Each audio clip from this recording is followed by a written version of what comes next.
Let's talk about how to turn yourself into a money machine. And let's face it, isn't that what business is all about? If you get a business of your own, you want to do more than have a job where you work around the clock. You'd like to get a business where you have success, you're making, selling, you're offering services, but money is coming in whether you're there or not. How does that happen? Well, first of all, it starts with you. It starts with a person. And what happens?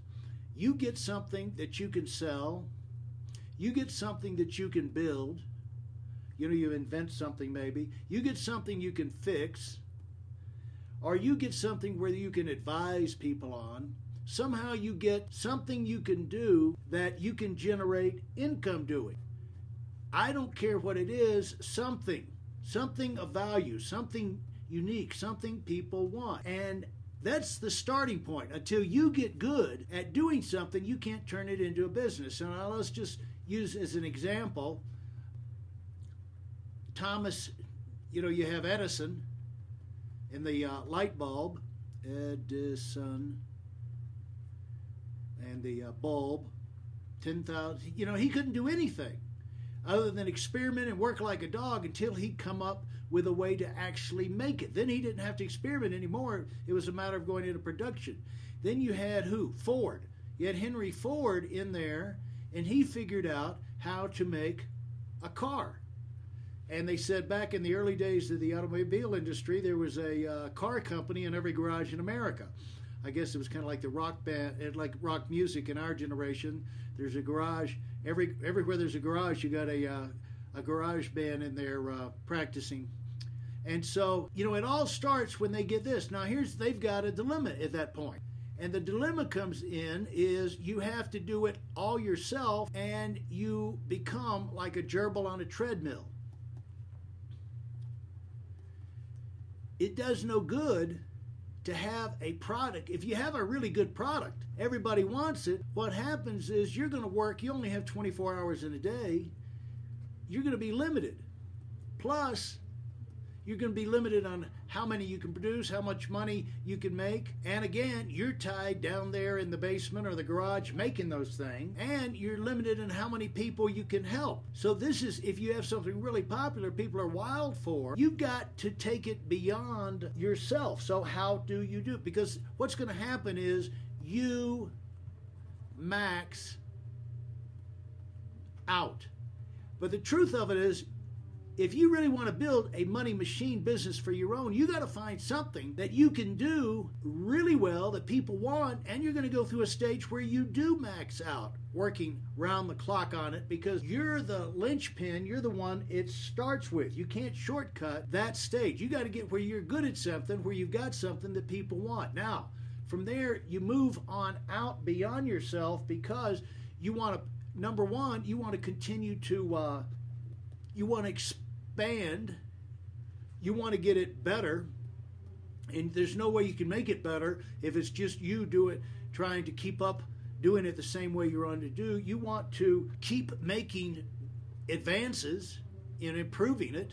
Otherwise, your competition is going to catch on, and they're going to be copying what you're doing, and you're going to, you could lose your uniqueness, your competitive advantage. So you want to get more people involved, and you want to get out there and reach the people.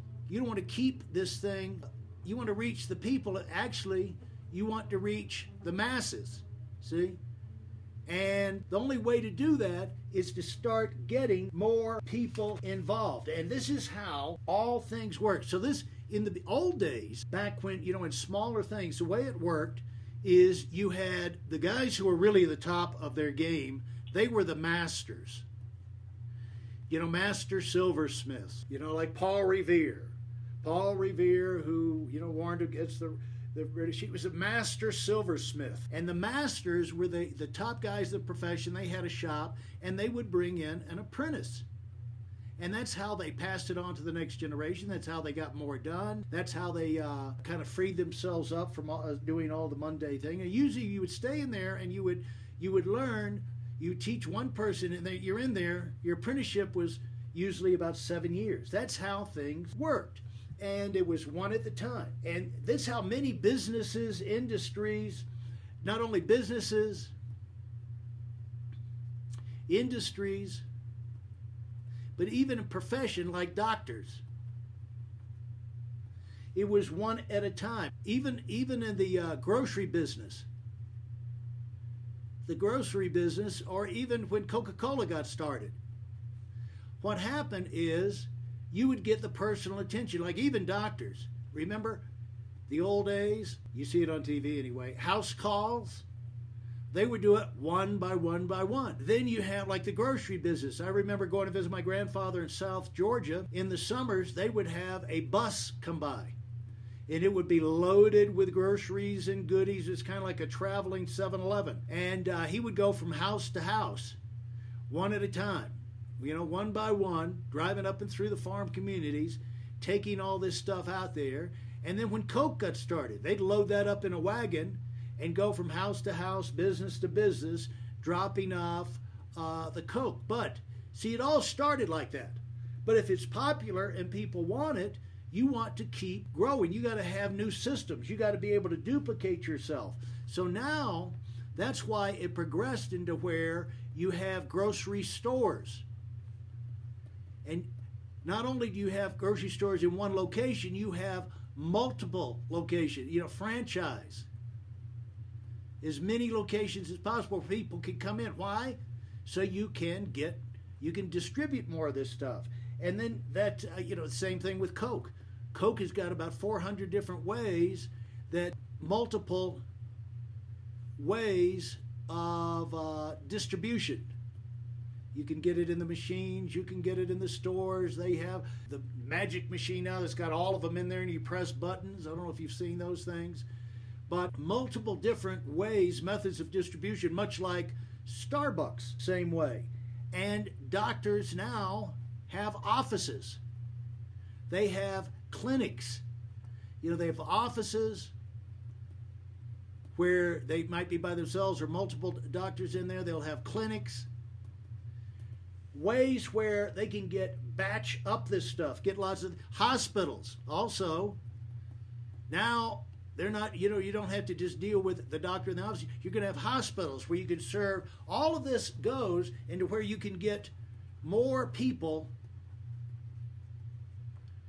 served, sold, or whatever. Served, sold, or advised. Same thing with, all the different things like CPAs and attorneys. All of these things evolve this way as they get bigger. And so the deal is, how can you take your business? The question is, how do you move? How can you do it? How do you move from you to a business to where you have locations, people trained, people developed, multiple things? How can you build your business? Well, that's what we're going to talk about on part 2.